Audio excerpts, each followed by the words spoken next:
We economic hitmen really have been the ones responsible for creating this first truly global empire. And we work many different ways.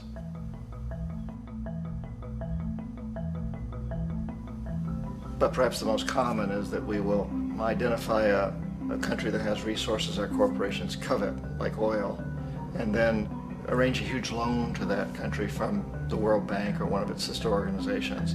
But the money never actually goes to the country. Instead, it goes to our big corporations to build infrastructure projects in that country, power plants, industrial parks, ports, things that benefit a few rich people in that country, in addition to our corporations, but really don't help the majority of the people at all. However, those people, the whole country is left holding a huge debt.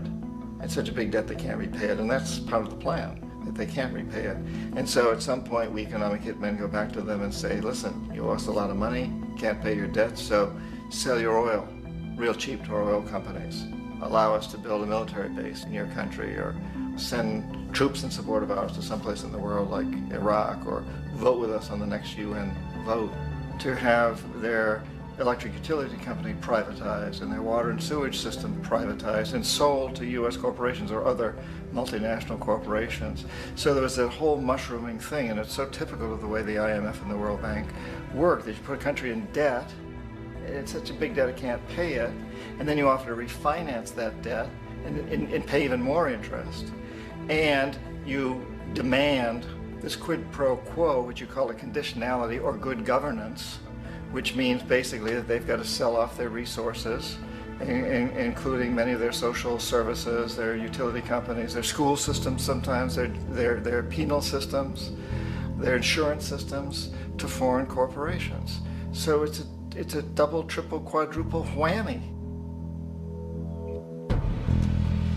The precedent for economic hitmen really began back in the early 50s when democratically elected Mossadegh, who was elected in Iran, he was considered to be the hope for democracy in the Middle East and around the world. He was Time Magazine's Man of the Year. But one of the things that he'd run on and began to implement was the idea that foreign oil companies needed to pay the Iranian people a lot more for the oil that they were taking out of Iran. The Iranian people should benefit from their own oil. Strange policy. We didn't like that, of course. But we were afraid to do what we normally were doing, which was to send in the military. Instead, we sent in one CIA agent, Kermit Roosevelt, Teddy Roosevelt's relative. And Kermit went in with a few $1 million and was very, very effective and efficient. And in a short amount of time, he managed to get Mossadegh overthrown and brought in the Shah of Iran to replace him, who always was favorable to oil. And it was extremely effective. Bombs overflow Tehran. Army officers shout that Mossadegh has surrendered and his regime as virtual dictator of Iran is ended. Pictures of the Shah are paraded through the streets as sentiment reverses. The Shah is welcomed home. So back here in the United States, in Washington, people looked around and said, wow, that was easy and cheap. So this established a whole new way of manipulating countries, of creating empire. The only problem with Roosevelt was that he was a card-carrying CIA agent, and had he been caught, the ramifications could have been pretty serious. So very quickly at that point, the decision was made to use private consultants to channel the money through the World Bank or the IMF or one of the other such agencies, to bring in people like me who worked for private companies, so that if we got caught, there would be no governmental ramifications.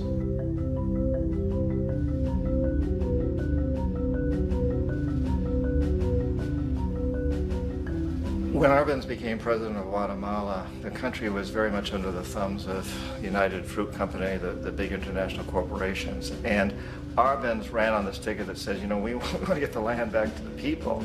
And once he took power, he was implementing policies that would do exactly that, give the land rights back to the people. United Fruit didn't like that very much. And so they hired a public relations firm, launched a huge campaign in the United States to convince the United States people, the citizens of the United States, and the press of the United States, and the Congress of the United States, that Arbenz was a Soviet puppet, and that if we allowed him to stay in power, the Soviets would have a foothold in this hemisphere. And that at that point in time was a huge fear on everybody's mind, the Red Terror, the Communist Terror. And so, to make a long story short, out of this public relations campaign came a commitment on the part of the CIA and the military to take this man out. And in fact, we did. We sent in planes, we sent in soldiers, we sent in jackals, we sent everything in to take him out, and did take him out. And as soon as he was removed from office, the new guy that took over after him basically reinstated everything to the big international corporations, including United Fruit.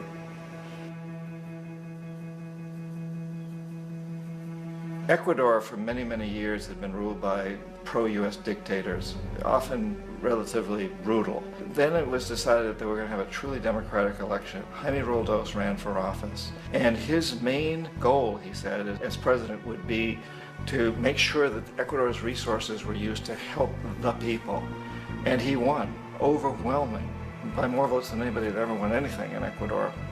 And he began to implement these policies to make sure that the profits from oil went to help the people. Well, we didn't like that in the United States. I was sent down as one of several economic hitmen to change Roldos, to corrupt him, to bring him around, to let him know, okay, you can get very rich, you and your family, if you play our game, but if you continue to try to keep these policies you've promised, you're going to go. He wouldn't listen. He was assassinated. As soon as the plane crashed, the whole area was cordoned off. The only people allowed in were U.S. military from a nearby base and some of the Ecuadorian military. When an investigation was launched, two of the key witnesses died in car accidents before they had a chance to testify. A lot of very, very strange things that went on around the assassination of Jaime Roldos. I, like most people who've really looked at this case, have absolutely no doubt that it was an assassination. And of course, in my position as an economic hitman, I was always expecting something to happen to Jaime, whether it be a coup or assassination, I wasn't sure, but that he would be taken down because he was not being corrupted. He would not allow himself to be corrupted the way we wanted to corrupt him.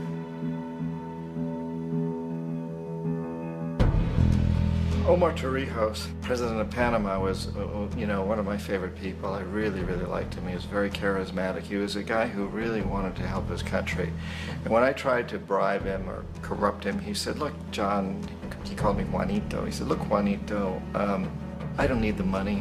What I really need is for my country to be treated fairly.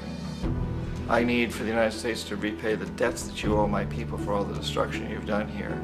I need to be in a position where I can help other Latin American countries win their independence and be free of this terrible presence from the north that you people are exploiting us so badly.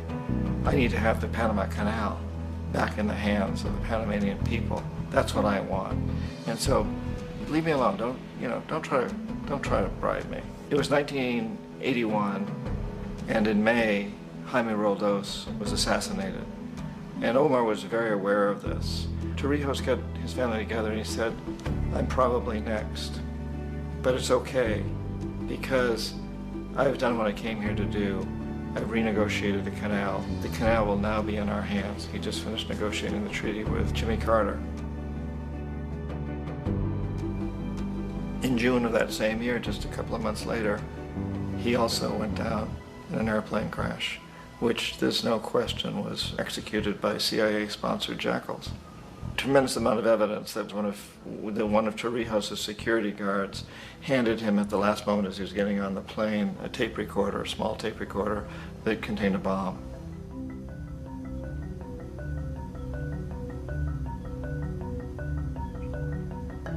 It is interesting to me how this system has continued pretty much the same way for years and years and years, except the economic hitmen have got better and better and better.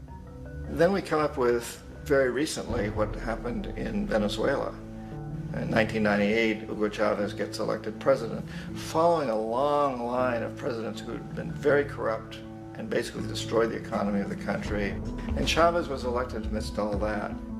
Chavez stood up to the United States, and he's done it primarily demanding that Venezuelan oil be used to help the Venezuelan people.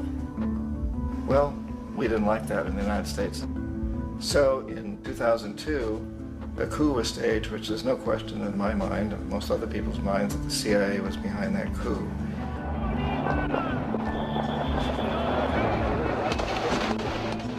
way that that coup was fomented was very reflective of what Kermit Roosevelt had done in Iran, of paying people to go out into the streets to riot, to protest, to say this Chavez is very unpopular. You know, if you can get a few thousand people to do that, television can make it look like it's the whole country, and things start to mushroom. Except in the case of Chavez, he was smart enough, and the people were so strongly behind him that they overcame it, which was a phenomenal moment in the history of Latin America.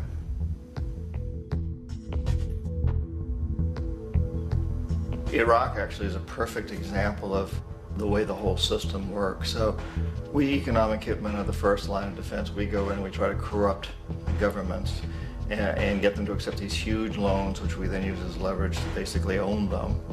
If we fail, as I failed in Panama with Omar Torrijos and in Ecuador with Jaime Roldos, men who refuse to be corrupted, then the second line of defense is we send in the jackals. And the jackals either overthrow governments or they assassinate. And once that happens and a new government comes in, boy, it's going to toe the line because the new president knows what will happen if he doesn't. In the case of Iraq, both of those things failed. Economic hitmen were not able to get through to Saddam Hussein. We tried very hard. We tried to get him to accept a deal very similar to what the House of Saud had accepted in Saudi Arabia, but he wouldn't accept it. And so the jackals went in to take him out. They couldn't do it. His security was very good. After all, he had one time worked for the CIA. He'd been hired to assassinate a former president of Iraq and failed, but he knew the system. So in '91, we send in the troops and we take out the Iraqi military. So we assume at that point that Saddam Hussein is going to come around.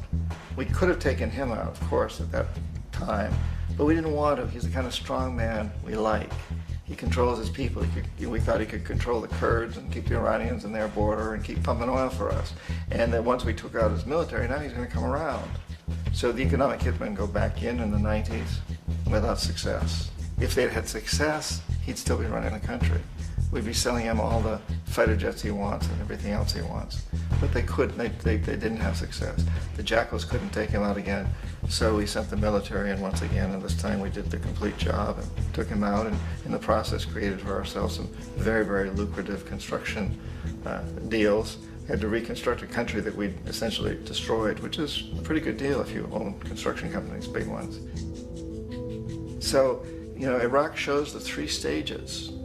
The economic hitmen failed there, the jackals failed there, and as a final measure, the military goes in.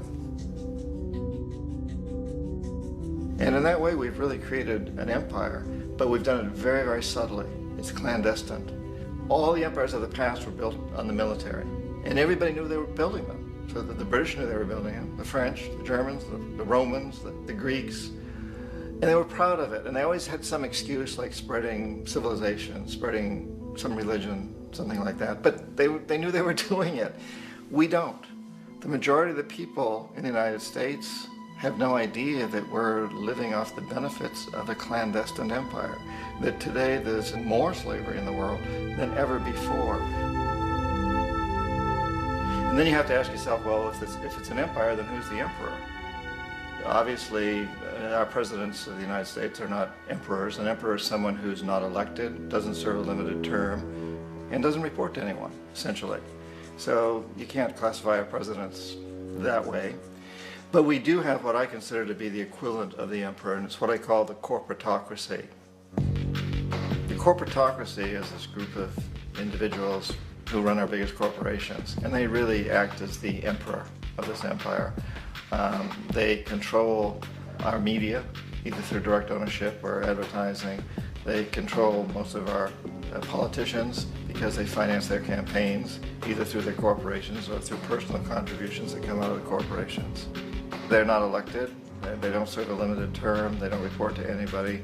And at the very top of the corporatocracy, you really can't tell whether a person's working for a private corporation or the government because they're always moving back and forth.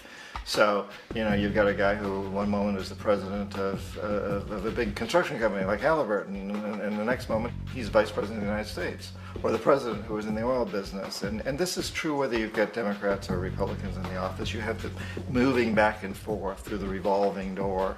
And in a way, our government is invisible a lot of the time, and its policies are carried out by our corporations on one level or another. And then again, the policies of the government are basically forged by the corporatocracy and then presented to the government. They become government policy. So it's an incredibly cozy relationship. This isn't a conspiracy theory type of thing. These people don't have to get together and plot to do things. They all basically work under one primary assumption, and that is that they must maximize profits regardless of the social and environmental costs.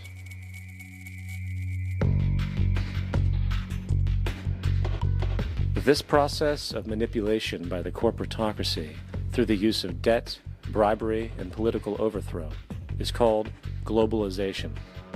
Just as the Federal Reserve keeps the American public in a position of indentured servitude through perpetual debt, inflation, and interest, the World Bank and IMF serve this role on a global scale. The basic scam is simple. Put a country in debt either by its own indiscretion or through corrupting the leader of that country, then impose conditionalities or structural adjustment policies, often consisting of the following. Currency devaluation. When the value of a currency drops, so does everything valued in it. This makes indigenous resources available to predator countries at a fraction of their worth. Large funding cuts for social programs. These usually include education and healthcare, compromising the well-being and integrity of the society, leaving the public vulnerable to exploitation. Privatization of state-owned enterprises. This means that socially important systems can be purchased and regulated by foreign corporations for profit. For example, in 1999, the World Bank insisted that the Bolivian government sell the public water system of its third largest city to a subsidy of the U.S. corporation Bechtel. As soon as this occurred, water bills for the already impoverished local residents skyrocketed. It wasn't until after a full-blown revolt by the people that the Bechtel contract was nullified. Then there is trade liberalization, or the opening up of the economy through removing any restrictions on foreign trade. This allows for a number of abusive economic manifestations, such as transnational corporations bringing in their own mass-produced products, undercutting the indigenous production and ruining local economies. An example is Jamaica, which, after accepting loans and conditionalities from the World Bank, lost its largest cash crop markets due to competition with Western imports. Today, countless farmers are out of work, for they are unable to compete with the large corporations. Another variation is the creation of numerous seemingly unnoticed, unregulated, inhumane sweatshop factories, which take advantage of the imposed economic hardship. Additionally, due to production deregulation, environmental destruction is perpetual, as a country's resources are often exploited by the indifferent corporations while outputting large amounts of deliberate pollution.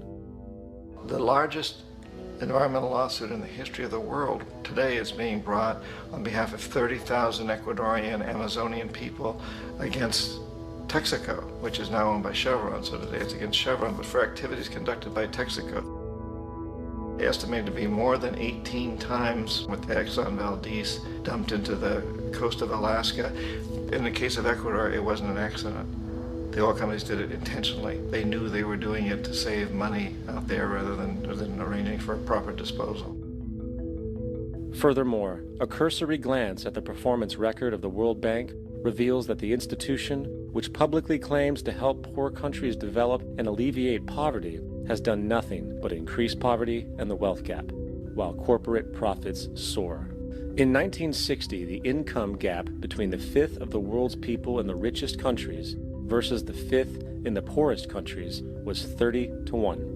By 1998, it was 74 to 1. While global GNP rose 40% between 1970 and 1985, those in poverty actually increased by 17%. While from 1985 to 2000, those living on less than $1 a day increased by 18%. Even the Joint Economic Committee of the U.S. Congress admitted that there is a mere 40% success rate of all World Bank projects. In the late 1960s, the World Bank intervened in Ecuador with large loans. During the next 30 years, poverty grew from 50% to 70%. Under or unemployment grew from 15 to 70%. Public debt increased from 240 million to 16 billion, while the share of resources allocated to the poor went from 20% to 6%. In fact, by the year 2000, 50% of Ecuador's national budget had to be allocated for paying its debts.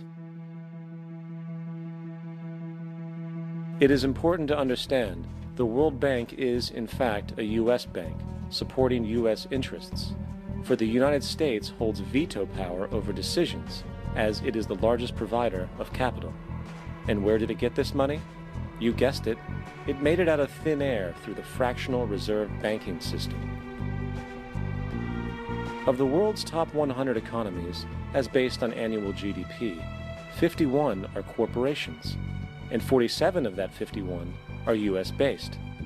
Walmart, General Motors, and Exxon are more economically powerful than Saudi Arabia, Poland, Norway, South Africa, Finland, Indonesia, and many others.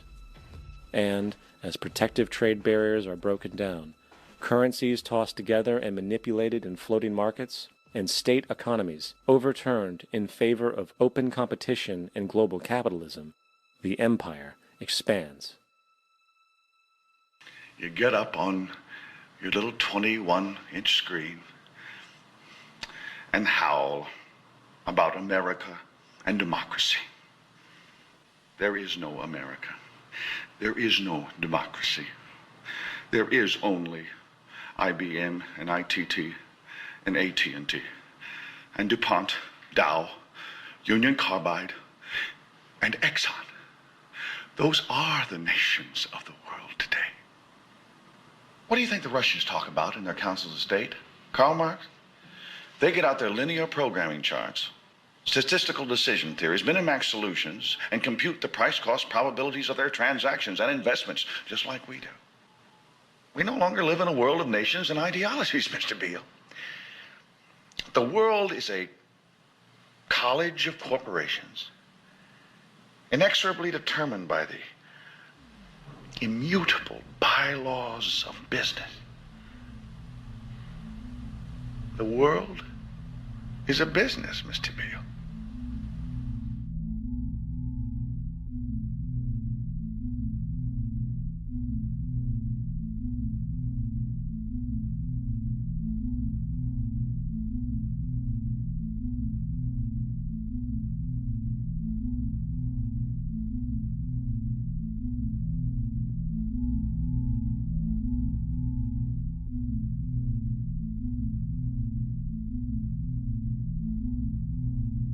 The world is being taken over by a handful of business powers who dominate the natural resources we need to live while controlling the money we need to obtain these resources. The end result will be world monopoly, based not on human life, but financial and corporate power. And as the inequality grows, naturally more and more people are becoming desperate. So the establishment was forced to come up with a new way to deal with anyone who challenges the system. So they gave birth to the terrorist. The term terrorist is an empty distinction, designed for any person or group who chooses to challenge the establishment. This isn't to be confused with the fictional Al-Qaeda, which was actually the name of a computer database for the US-supported Mujahideen in the 1980s.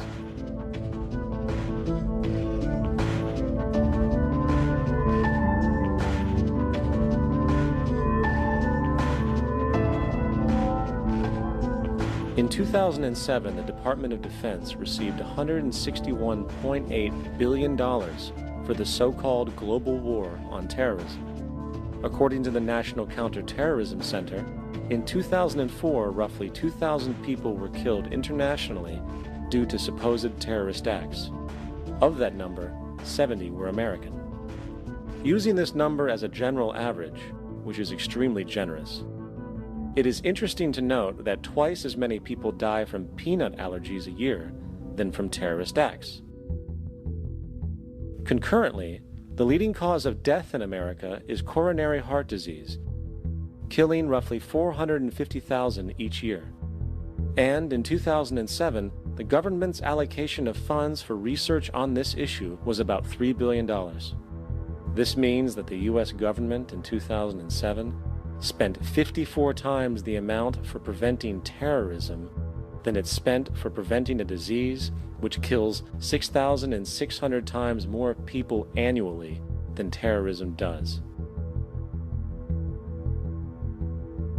Yet, as the name terrorism and Al-Qaeda are arbitrarily stamped on every news report relating to any action taken against U.S. interests, the myth grows wider. In mid-2008, the U.S. Attorney General actually proposed that the U.S. Congress officially declare war against the fantasy. Not to mention, as of July 2008, there are now over 1 million people currently on the U.S. terrorist watch list. These so-called counterterrorism measures, of course, have nothing to do with social protection, and everything to do with preserving the establishment amongst the growing anti-American sentiment both domestically and internationally, which is legitimately founded on the greed-based corporate empire expansion that is exploiting the world. The true terrorists of our world do not meet at the docks at midnight or scream Allah Akbar before some violent action. The true terrorists of our world wear $5,000 suits and work in the highest positions of finance, government, and business. So, what do? How do we stop a system of greed and corruption that has so much power and momentum? How do we stop this aberrant group behavior which feels no compassion for, say, the millions slaughtered in Iraq and Afghanistan, so the corporatocracy can control energy resources and opium production for Wall Street profit?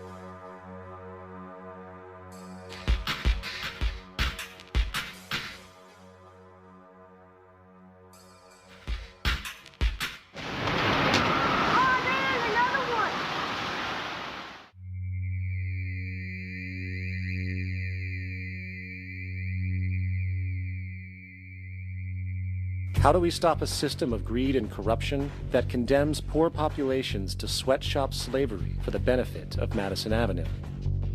Or that engineers false flag terror attacks for the sake of manipulation? Or that generates built-in modes of social operation which are inherently exploitative? Or that systematically reduces civil liberties and violates human rights in order to protect itself from its own shortcomings? How do we deal with the numerous covert institutions, such as the Council on Foreign Relations, the Trilateral Commission, and the Bilderberg Group, and other undemocratically elected groups which, behind closed doors, collude to control the political, financial, social, and environmental elements of our lives? In order to find the answer, we must first find the true underlying cause. For the fact is, the selfish, corrupt, power, and profit-based groups are not the true source of the problem. They are symptoms.